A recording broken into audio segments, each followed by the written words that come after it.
Many people dream of going from their small-town roots to luxurious surroundings, lavish experiences, and a pocket full of more cash than they ever saw as a child.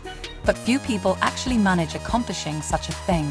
The people who do accomplish it, though, don't always do so through the most innocent means, and even if they end up with more money than most of us will ever see, they still ultimately pay the one price none of us can ever afford.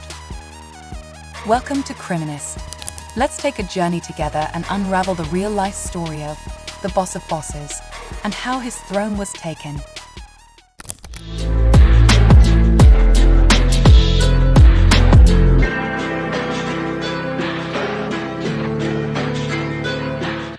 One such man that managed the leap from poverty to billionaire status was Arturo Beltran Leyva, one of Mexico's most infamous drug traffickers.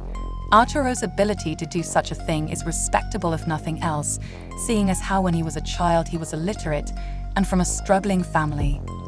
He started trying to figure out an escape from poverty early on in life, beginning with a car theft ring he and his friends had established when they were just teenagers. During this time, Arturo was arrested, but while in custody of the law, he befriended a group of people who were a step above him in the crime business, drug traffickers. With the help of these new friends, Arturo escapes from prison, finding and pairing up with Joaquin Guzman, Arturo's cousin, better known as El Chapo.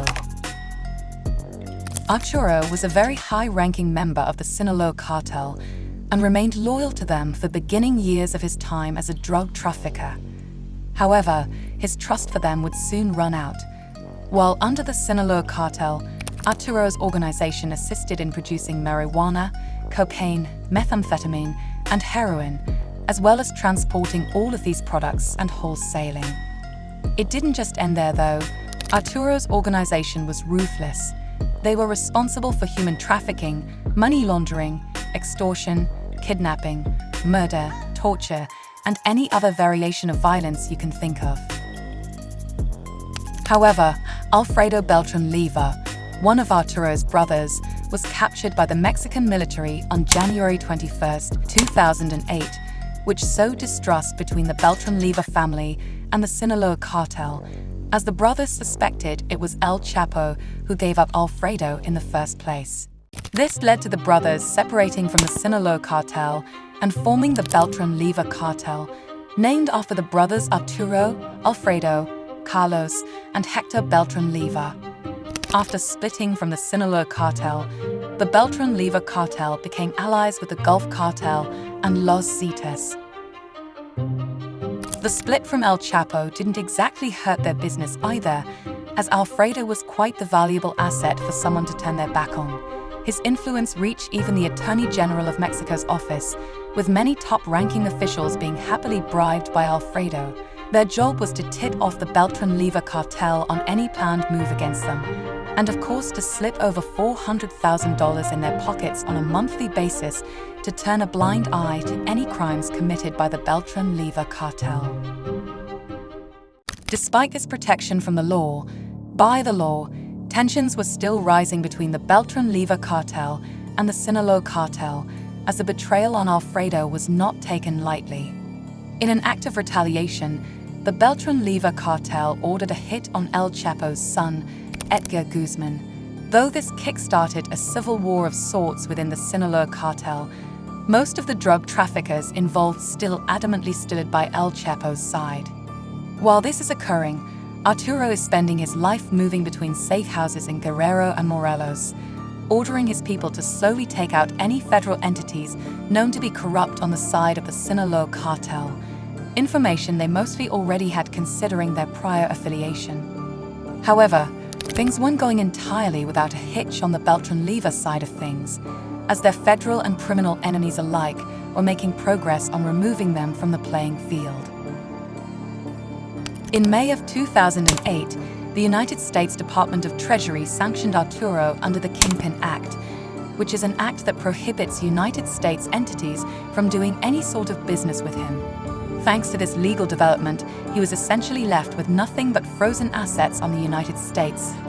However, Arturo would come to find out that the United States was the least of his concerns. In fact, so were the opposing cartels he was battling. It would be none other than the Mexican Navy putting in the most effort to find him, something he would come to find out in a less than pleasant matter.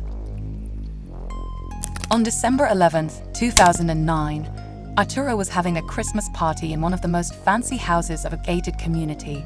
He was living it up exactly like you'd expect of someone with an inconceivable amount of disposable income and a notable lack of morals, with the entertainment being provided for his plethora of guests, ranging from performing artists to prostitutes. The differences from most Christmas parties don't end there though, as most Christmas parties don't conclude with a shootout with the Mexican Navy's elite special forces. They surrounded the house and began a shootout that claimed the lives of 3 of Arturo's gunmen, as well as 1 innocent bystander. Arturo managed to escape in the midst of the commotion, but the Navy wasn't exactly empty-handed. They managed to capture 11 of Arturo's personal bodyguards and confiscated close to $300,000 in cash. On top of that, found within the house were 16 AK-47s and AR-15s, 4 pistols, 74 magazines for rifles, and close to 2,000 rounds of ammunition. Clearly, Arturo and his men were prepared for the worst, and that was, from their perspective, if nothing else, a good thing, because the worst was right around the corner. Just 1 week after that incident, on December 16, 2009, Arturo's location was successfully identified yet again, this time at a luxury apartment community. Another shootout occurred, lasting an hour and a half and leaving a bloodbath behind.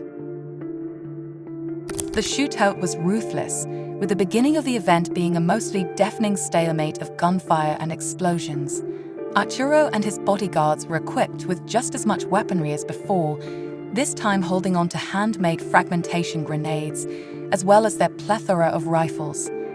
They used roughly 20 of these grenades to hold off the Mexican Navy Special Forces for as long as they could, but their efforts were futile. The building was surrounded.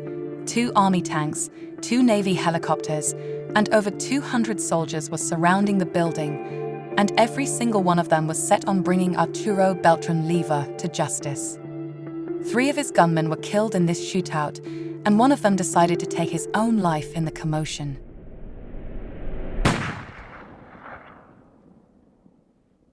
Arturo, with nothing left to lose, attempted his escape, though, as you probably guessed, this is where his story would come to an end.